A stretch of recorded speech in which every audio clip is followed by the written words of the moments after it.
Hello friends, आपका स्वागत है मेरे इस यूट्यूब चैनल पे। आज हम जो आपका चैप्टर है कोल एंड पेट्रोलियम उसके बारे में डिस्कस करेंगे। ओके, तो हम जानेंगे कि कोल क्या होता है और उसमें हम जानेंगे पेट्रोलियम कैसे बनता है और कोल कैसे बनता है, और इनसे हमारे को जब ये बनते हैं तो इनके प्रोसेस के दौरान हमारे को क्या क्या चीज़ें मिलती हैं। लेकिन फर्स्टली हम क्या जानेंगे, फर्स्टली आप अगर आप हमारे चैनल पर नए हैं तो हमारे चैनल को पहले सब्सक्राइब कर दीजिएगा, जिससे कि आपको जो भी नई न्यू वीडियो हम बनाएंगे तो आपको उसके नोटिफिकेशन मिल जाएगी। तो स्टार्ट करते हैं। फर्स्टली आता है नेचुरल रिसोर्सेज। हम क्या करते हैं बेसिकली, हम जब भी कोई चीज़ यूज़ करते हैं हमारे अराउंड, बहुत सारी चीज़ें हम क्या करते हैं, नेचुरल चीज़ें यूज़ करते हैं, या तो हम मैन मेड जो है जो थिंग्स है उनका यूज़ करते हैं। फॉर एग्जाम्पल हम क्या करते हैं, एयर का यूज़ करते हैं, वाटर का यूज़ करते हैं और सॉइल और मिनरल्स। तो ये क्या है, हमारे को नेचर से मिलती हैं, ठीक है। लेकिन वही हम क्या करते हैं, जैसे बाइक, कार्स, अदर बहुत सारी चीज़ें होती है जिनका हम क्या यूज़ करते हैं, वो जो है इंसानों ने बनाई होती है, ठीक है। तो ऐसे रिसोर्सेज जो हमारे को क्या नेचर से मिलते हैं उनको बोलते हैं नेचुरल रिसोर्सेज, ठीक है। क्या होता है, ऐसे रिसोर्सेज जो हमारे को नेचर से मिलते हैं उसको बोलते हैं नेचुरल रिसोर्सेज। तो क्या है, the resources that are obtained from nature are called natural resources. Example इनमें देखो, एयर हमारे को नेचर से मिलती है, वाटर हमारे को नेचर से मिलता है, सॉइल नेचुरल है, और मिनरल भी हमारे को नेचर से मिलते हैं, ठीक है। तो क्या होते हैं नेचुरल रिसोर्सेज जो हमारे को नेचर से मिलते हैं, ठीक है। अब नेचर से मिलते हैं तो उनको हमने हमने क्लासिफाइड किया टू काइंड्स में। एक है इनएग्जॉस्टिबल नेचुरल रिसोर्सेज की, और दूसरा है एग्जॉस्टिबल नेचुरल रिसोर्सेज। तो इन एग्जॉस्टिबल नेचुरल रिसोर्सेज वो रिसोर्सेज होते हैं जो ना हमारे को बहुत मतलब अनलिमिटेड मिले होते हैं, ठीक है। उनकी क्वांटिटी काफ़ी होती है, उनका हमारे को ना जैसे ख़त्म होने का कभी डर ही नहीं रहता है कि कभी ख़त्म होंगे। These resources are present in unlimited quantity in nature and are not likely to be exhausted by human activities। कि जैसे इनकी क्या है ना, अनलिमिटेड मिलते हैं हमारे को, और ये ना जब भी हम यूज़ करेंगे तो इनका ये ना एग्जॉस्टेड नहीं होंगे, ख़त्म नहीं होंगे। फॉर एग्जांपल के जैसे सनलाइट हो गया, एयर हो गया, तो ये क्या है, इनएग्जॉस्टिबल है। आपको पता है सनलाइट है, सनलाइट, सन की जो लाइट थी वो पहले भी तो हमारे को बुजुर्गों को मिल के आ रही थी, अब आगे भी काफ़ी टाइम तक हमारे को मिलती रहेगी, ठीक है। फिर एयर है, एयर आपको पता है नेचर की, और काफ़ी है, ख़त्म नहीं होगी नेचर, क्योंकि हम क्या, अगर हम ऑक्सीजन लेंगे तो हम छोड़ेंगे भी कार्बन डाइऑक्साइड, और कार्बन डाइऑक्साइड जब प्लांट्स लेंगे तो छोड़ेंगे क्या, ऑक्सीजन। तो एयर भी इनएग्जॉस्टिबल है। फिर आता है एग्जॉस्टिबल नेचुरल रिसोर्सेज। जो एग्जॉस्टिबल नेचुरल रिसोर्सेज हैं वो क्या होते हैं, वो लिमिटेड होते हैं, ठीक है। और क्या होता है, अगर हम इनको ना एग्जॉस्टेड हो जाते हैं जब हम इनको यूज़ करेंगे, काफ़ी यूज़ कर लेंगे, okay. The amount of these resources in nature is limited and they can be exhausted by human activity, okay. For example जो फॉरेस्ट है, फॉरेस्ट को आपको क्या करेंगे, कट कर देंगे, उनके जो प्लांट्स हैं वहाँ पे होते हैं उनको कट कर देंगे तो फॉरेस्ट भी ख़त्म हो जाएंगे। वाइल्ड लाइफ है, अगर आप देखोगे कि आप जानवरों को मारते रहोगे तो भी ख़त्म हो जाएंगे किसी ना किसी टाइम। फिर मिनरल्स का, कोल का, पेट्रोलियम, नेचुरल गैस, ये सारे क्या है, अगर हम इनका यूज़ करेंगे ना, मतलब ज़्यादा यूज़ करेंगे तो ये ख़त्म हो जाएंगे, और ये इनका अगर ज़्यादा यूज़ भी नहीं करेंगे, कम भी करेंगे, लेकिन एक टाइम ऐसा आएगा कि ये ख़त्म हो जाएंगे, ठीक है। तो हमने क्या क्या पढ़ा, इनएग्जॉस्टिबल और एग्जॉस्टिबल नेचुरल रिसोर्सेज। इनएग्जॉस्टिबल में हमने क्या पढ़ा कि वो खत्म कभी खत्म नहीं होंगे, और एग्जॉस्टिबल में क्या पढ़ा कि इनको क्या होंगे, एग्जॉस्टेड हो जाएंगे बाय ह्यूमन एक्टिविटी, ओके। फिर आता है fossil fuel. Some exhaustible natural resources like coal, petroleum and natural gases. हमने क्या पढ़ा, एग्जॉस्टिबल नेचुरल रिसोर्सेज क्या हुए, जो लिमिटेड होते हैं और ह्यूमन एक्टिविटी से ख़त्म भी हो जाते हैं। These were formed from the dead remain of living organism, so these are known as fossil fuel। क्या होते हैं ये जो नेचुरल रिसोर्सेज हैं, जैसे एग्जॉस्टिबल नेचुरल रिसोर्सेज जैसे कोल, पेट्रोलियम, नेचुरल गैस, एक इनको क्या बोलते हैं, फॉसिल फ्यूल है। फॉसिल फ्यूल वो होते हैं जैसे कोई भी, जैसे मान लो कोई लिविंग ऑर्गेनिज्म है, ठीक है, या उसमें जो उनका डेड रिमेन्स रह जाते हैं ना अर्थ के अंदर, तो उनको बोलते हैं फॉसिल फ्यूल। ठीक है। The main part of plant और animal transformed over time is called fossil. क्या होता है कि जब पहले ही हमारे अर्थ पे ना काफ़ी प्लांट्स थे, काफ़ी फॉरेस्ट थे, ठीक है, लेकिन जैसे फ्लड एक्टिविटी या कुछ नेचर के ऐसी एक्टिविटीज़ हुई जिनसे क्या हो गए, वो जो अर्थ के अंदर रह गए। ठीक है। जब वो अर्थ के अंदर रह गए तो क्या हुआ, अब आपको पता है जो हमारी अर्थ है वो अंदर से गर्म है। ठीक है। तो क्या होता है, और जब और ऊपर से मिट्टी आएगी तो उनके ऊपर प्रेशर भी पड़ेगा। तो क्या होता है, जब ये प्रेशर और जो ये हीट है, जो टेम्परेचर है, इनसे क्या हो जाते हैं, वो क्या करते हैं, ट्रांसफॉर्म हो जाते हैं। जैसे जो प्लांट है वो ट्रांसफर हो जाएगा, ठीक है, ट्रांसफॉर्म हो जाएगा, ठीक है, और क्या बना देगा, फॉसिल बना देगा। ठीक है। तो क्या होता है fossils, the main part of plants और animals transformed over time is called fossil. ठीक है। तो कहते हैं बहुत टाइम लगता है इनको फॉसिल बनने के लिए, मतलब ऐसा नहीं है कि 10 साल में बन जाएंगे, इनको बनने के लिए क्या लगता है, काफ़ी हज़ारों साल लगते हैं। ओके। तो क्या होता है, कैसे बनते हैं फॉसिल, जैसे कोई प्लांट्स थे, अगर वो मिट्टी के अंदर दब गए, ठीक है, सॉइल के अंदर रह गए, तो क्या होगा कि सॉइल क्या का प्रेशर जो होगा, जो टेम्परेचर होगा, वो क्या कर देगा, उनको ट्रांसफॉर्म कर देगा, और क्या उनसे क्या बन जाएंगे, जब फॉसिल बन जाते हैं। कोल, जिसको हम हिंदी में कोयला बोलते हैं, is also fossil fuel. Is it that was formed by the decay of vegetation. ठीक है। वो किससे बनता है, वेजिटेशन के डिके से।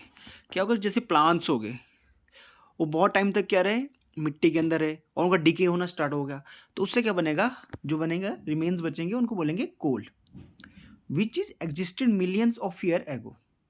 जो वेजिटेशन क्या थी, मिलियंस ऑफ ईयर एगो थी, उसको क्या हो गया, वो क्या हो गया, नेचर की एक्टिविटी से सॉइल के अंदर रह गए, और सॉइल से क्या हुआ, जब डीके करने के बाद जो रिमेन्स उसके बचे, उनको बोलते थे पॉइजन, और उसी से क्या बना, coal. It is non crystalline form of carbon. ठीक है। देखो क्या होता है, जैसे ये क्या है, और ये पेट्रोल है, और ये कोल है, ये क्या है, फॉसिल फ्यूल है। ठीक है। अब हम पढ़ेंगे कार्बनाइजेशन ऑफ। ठीक है। तो आपको समझ आया कि फॉसिल फ्यूल क्या होता है, कि जो भी लिविंग ऑर्गेनिज्म है उनके डेड, ठीक है, एक मिनट, जो उनके डेड रिमेन्स हैं, उनसे जो ट्रांसफॉर्म करके बनता है उसको बोलते हैं फॉसिल। कार्बनाइजेशन क्या है, the slow process of conversion of dead vegetation into coal. क्या है कि कोई वेजिटेशन है, फ्रॉम, मान लो ये मैंने ट्री लिया, जैसे यहाँ पे ट्री बना लिया मैंने, ठीक है, यहाँ पे फ्लड आया या कुछ अदर एक्टिविटी होगी नेचर की, जिससे क्या होगा कि ये ना नीचे गिर गया, ऐसे नीचे गिर गया, और ऐसे जैसे नीचे गिर गया, इसके ऊपर क्या गया, सॉइल वगैरह आ गई। ओके। इसके ऊपर ऐसे सॉइल मान लो, तो क्या होगा, इसका क्या, सॉइल का प्रेशर भी नीचे को रहेगा, और हमने देखा कि जो अर्थ का टेम्परेचर होता है वो भी काफ़ी हॉट होता है। तो इस प्रेशर और टेम्परेचर की वजह से क्या होगा, जो डेड वेजिटेशन है, इसका क्या कन्वर्जन हो जाएगा कोल में, तो इसको बोलते हैं कार्बनाइजेशन। ठीक है। Since it was form from the remain of vegetation, coal is also called a fossil fuel. ठीक है। तो कोल भी क्या एक फॉसिल से बना होता है, और जिसका हम क्या करते हैं, यूज़ करते हैं as a for making energy and other industrial purposes. ठीक है। तो फ्यूल की तरह यूज़ करते हैं कोल को, तो उसको बोलेंगे हम फॉसिल फ्यूल। फिर आता है Coke. Coke is an amorphous form of carbon which is harder and denser then charcoal. क्या होता है, हार्डर होता है और डेंसर होता है, किससे, चारकोल से, and use as a fuel, और इसको हम क्या करते हैं, यूज करते हैं फ्यूल की तरह। It is obtained by the heating soft coal in the absence of little air of supply. ठीक है। ये कैसे बनते हैं, हम क्या करते हैं, जो सॉफ्ट कोल है, ठीक है, जो सॉफ्ट कोल होता है उसको करेंगे हम, या तो ऑब्सेंस में करेंगे एयर की सप्लाई के, या तो थोड़ी थोड़ी एयर देंगे उसको, ठीक है, जिससे क्या, जब हम हीट करेंगे उसको, तो उससे बनेगा कोक। और एक होता है ब्लैक इन कलर होता है, and it is used for manufacturing in the manufacturing of steel. किस में यूज़ करते हैं? स्टील की मैन्युफैक्चरिंग में यूज़ करते हैं। तो कोक कैसे बनता है? जब हम क्या करते हैं, सॉफ्ट कोयल को, जो कोयला होता है सॉफ्ट कोयला, उसको क्या करते हैं, हीट करते हैं, किसकी? Absence of air. ठीक है, तो उससे क्या बनता है? कोक बनता है। फिर आता है कोल टार। ठीक है, कोल टार। ठीक है, कोल टार क्या होता है? Is a black thick liquid with N unpleasant smell. अगर आपके आस पड़ोस में कहीं भी सड़क का काम लगा होगा, ठीक है, तो आप देखते होंगे कि वहाँ पे ना एक लिक्विड से डालते हैं, ब्लैक ब्लैकिश, अगर आपका ऐसे वाला लिक्विड वो डालते हैं। ठीक है, मतलब चारकोल को लगाने से पहले उसको क्या करते हैं, यूज़ करते हैं वो, तो उसको डालते हैं, तो आप देखते होंगे कि उसको हीट अप करते हैं वो, और उसमें गंदी सी स्मेल होती है, अनप्लेजेंट स्मेल होती है, और वो लिक्विड की तरह होता है, थिक लिक्विड का। It is a mixture of about 200 substances. किसका होता है?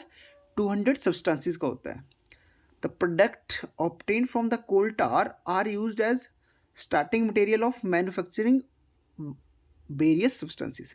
जो क्या होते हैं, जो प्रोडक्ट होते हैं ना, जो हमें कोल टार से मिलते हैं, उनका हम यूज़ करते हैं बहुत सारे मैन्युफैक्चरिंग सब्सटेंस को मैन्युफैक्चरिंग करने के लिए। Okay, for example synthetic die, drugs, explosive, perfumes, plastic, paints, photographic materials, roofing material, etc. Interestingly, जो naphthalene walls is used to repel moths and insects also obtained from coal tar. जो आप naphthalene की wall जो use करते हैं ना, घर में आपके घर वाले यूज़ करते होंगे, तो भी किससे बना होता है? कोल टार से बना होता है। ओके तो क्या क्या देखो इसके कितने सारे यूजेस हैं कोल टार के। क्या क्या यूज़ है? जो हम सिंथेटिक डाई में इसका यूज़ करते हैं, ड्रग में इसका यूज़ करते हैं, एक्सप्लोजिव में इसका यूज़ करते हैं, परफ्यूम्स में इसका यूज़ करते हैं, प्लास्टिक्स में इसका यूज़ करते हैं, और पेंट्स, बहुत सारी चीज़ों के इसका यूज़ करते हैं। जो हम नेफ्थलीन की ये वॉल्स करते हैं उसमें भी इसका यूज़ होता है। ओके, फिर आता है कोल गैस। इसका एक कब बनती है? जब हम क्या करते हैं, कोल से कोक बनाते हैं, उस प्रोसेस के दौरान हमारे को मिलती है। ठीक है, तो coal gas is obtain during the process of coal to get coke. ठीक है, हम क्या करते हैं, जब सॉफ्ट कोल को हीट करते हैं एयर की प्रेजेंस में, उस टाइम जो हमारे को एयर मिलती है, जो गैस मिलती है, उसको बोलते हैं कोल गैस। और ये क्या होता है, बहुत सारे जो इंडस्ट्रीज में यूज्ड होती हैं। फिर आता है destructive distillation. The process of heating coal in the absence of air is called destructive distillation. अब डिस्ट्रक्टिव डिस्टिलेशन से क्या मिलता है हमारे को? हमने क्या पढ़ा कि जब भी हम क्या करते हैं, कोल को अब्सेंस ऑफ हीट में करते हैं, तो हमारे को मिलता है, जो है क्या मिलता है, देखो यहाँ पे कोक मिलता है। और इस प्रोसेस को क्या बोलते हैं? Destructive distillation. ओके, तो डिस्ट्रक्टिव डिस्टिलेशन क्या है? The process of heating coal in the absence of air. फिर आपने पेट्रोलियम, इसके बारे में आपने सभी ने सुना होगा। जब भी आपकी कार चलाते हैं और आपके घर वाले जब कहीं लॉन्ग ड्राइव पे जाते हैं, तो क्या करते हैं, आपको पेट्रोल पंप के पास लेके जाते हैं। तो पेट्रोल पंप के पास लेके जाते हैं, तो उसमें क्या कुछ कुछ जो है वो पेट्रोल डलवाते हैं, और कुछ क्या करते हैं, डीजल डलवाते हैं। ठीक है, तो जो पेट्रोल होता है वो भी क्या होता है, एक फॉसिल फ्यूल है। ठीक है, और ये भी क्या होता है, ये भी हमारे को ऑब्टेन कर होता है decomposition of dead animals and plants due to the geological change of under the earth. क्या होता है, अर्थ के अंडर में। ठीक है, किसके डिकम्पोजिशन से? एनिमल और प्लांट्स के। It means oil from the rock, it is dark oily liquid that is insoluble in water. क्या होता है, जो इनसॉल्युबल इन वाटर होता है। आप कभी भी देखो, अगर आप पेट्रोल को पानी के ऊपर डालोगे, तो उसकी ना, जैसे आप आपके ना मस्टर्ड ऑयल डालते हैं, तो वो क्या होता है, वाटर के ऊपर आपको उसकी बूंदें दिखाई देती है। वैसे ही होता है पेट्रोलियम में भी। और आपको ये चीज़ भी बताई होगी अगर आपके कि जब भी अगर पेट्रोल में आग लगती है तो उसके ऊपर पानी फेंक के कोई फ़ायदा नहीं होता है। क्यों नहीं फ़ायदा होता?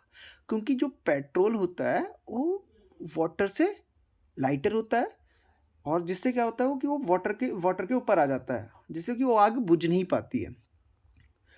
ओके, तो क्या होता है, petroleum was formed from organism living in the C.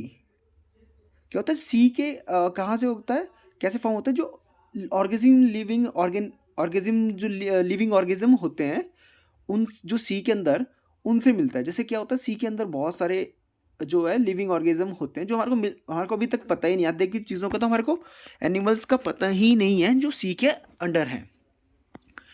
Okay, तो क्या होता है, जो सी के एनिमल्स होते हैं, ठीक है, वो क्या करते हैं, जब मर जाते हैं तो क्या करते हैं, नीचे दबना स्टार्ट हो जाते हैं, जो सी के अंदर अर्थ का पार्ट होता है, ठीक है, bottom of the sea, and got covered with the layer of sand and clay. Over the million of years the absence of air, high temperature and high pressure, क्या होगा, बॉटम में आ जाएंगे सी के, तो जिससे क्या होगा, अब उनके ऊपर ना जो सैंड और सॉइल की जो लेयर है वो बैठती रहेगी क्ले की, और वहाँ पे आपको पता है नीचे एयर तो होगी नहीं वाटर के नीचे, ठीक है, और क्या होगा, टेम्परेचर भी काफ़ी होगा और प्रेशर भी वाटर का काफ़ी होगा।